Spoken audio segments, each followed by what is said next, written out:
Yeah, playing at home, everything feels so much easier. You're relaxed. Then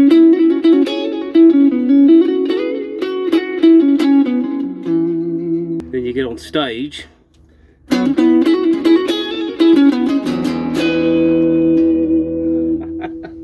hear the bassist. Monitor mixes everywhere. It's hot, sweat in your eyes, the lights are in your eyes, the crowd's there. So the adrenaline kicks in, you're too fast, you're rushing everything.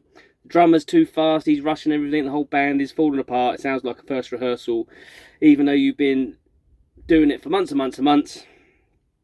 I know, I've been there so many times. And you come off stage at the end of it and you think, what the frick was that?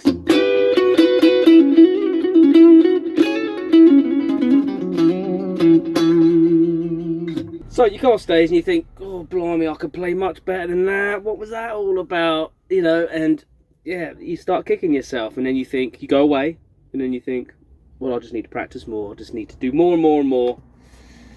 Get my licks faster. And all of that stuff. It's not really always the answer though. For me, it wasn't necessarily my skills as such, more of a case of the moment and the situation as well. You can't rehearse these things, unfortunately. You can rehearse in a band, yeah, but when you're rehearsing in a band, you're still in a more relaxed environment, and you can get the sound nice most of the time, depending on where you are. You get on the stage, usually you're at the mercy of a sound engineer. Sometimes they're not very good. I've been there as well. Sometimes they just don't like you, so they muck it up for you. But it's on top of that, you've got all the other variables, and adrenaline is one of them. Stage anxiety, excuse you, and all that stuff. So what I learned, probably much too late, is trying to slow down and be in the moment, and not let the moment overtake you. Stage doesn't expose your skill, it exposes your control. And this is one thing I used to get asked a lot, is, Brent, why do you close your eyes?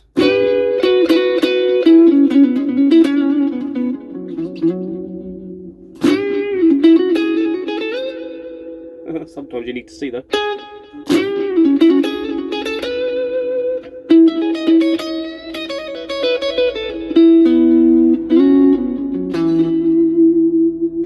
And the reason for that, it wasn't to look cool or anything like that, but it's just taken away one of those senses, and your visual senses, it can be really distracting, especially, like I said, you've got sweat in your eyes, so your eyes stinging, the light shining in your face, you've got the audience there, you can see some of them, everything's blurry anyway, your eyes are like, you're like this. So I used to find closing your eyes, then you can hone in on your hearing and your feeling, especially if you're finding it hard to hear the other band members anyway.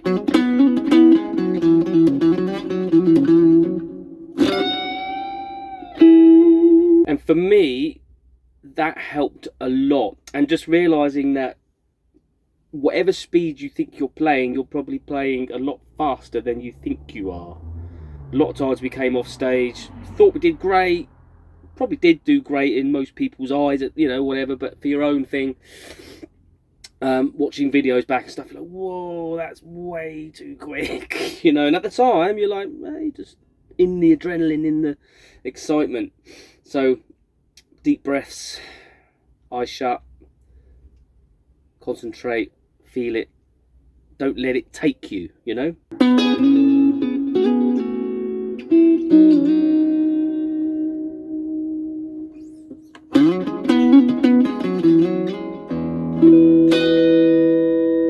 So tips from me is, in the stage situation, if you're new to this kind of thing or you're struggling with this kind of thing, is to keep it slowed down. Breaths in between notes and phrases. Think about phrasing rather than just playing loads of notes, and simplify things. Being simple with things isn't a bad thing. A lot of young guitarists that I've taught in the past, not all, they're all like, for the all these notes, but sometimes, and a lot of the time, most of the time even, doing the simple stuff is what really hits. It's what really hits people. So I'm not sure if it's something you can actually practice. I know that this is something that comes from experience, and this isn't actually a lesson as such. It's more like this is my experience with it, and I know people do suffer from stage anxiety and things like that. But after 30 years and thousands of gigs, from small stages, from like the corner of a pub you can just about fit in on my own, to massive stages in front of thousands and thousands of people, and even on radio, and playing live on radio as well, that's quite daunting.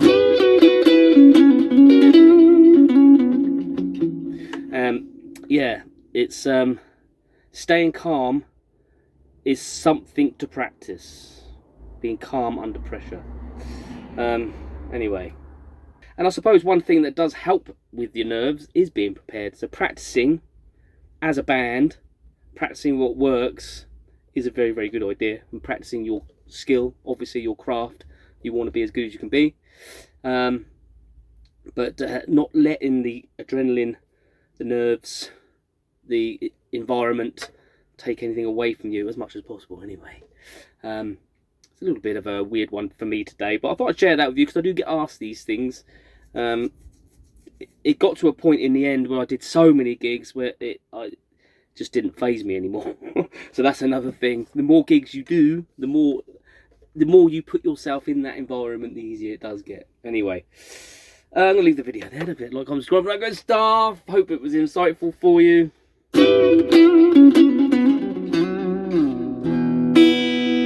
And we'll see you in the next one. Not much more to say except peace till next one. Peace till next time. It's Jingle. 1, 2, 3, 4. If you like my YouTube show, hit like and comment and get involved. If you dig my vibe, then hit subscribe and never miss an episode of my YouTube show.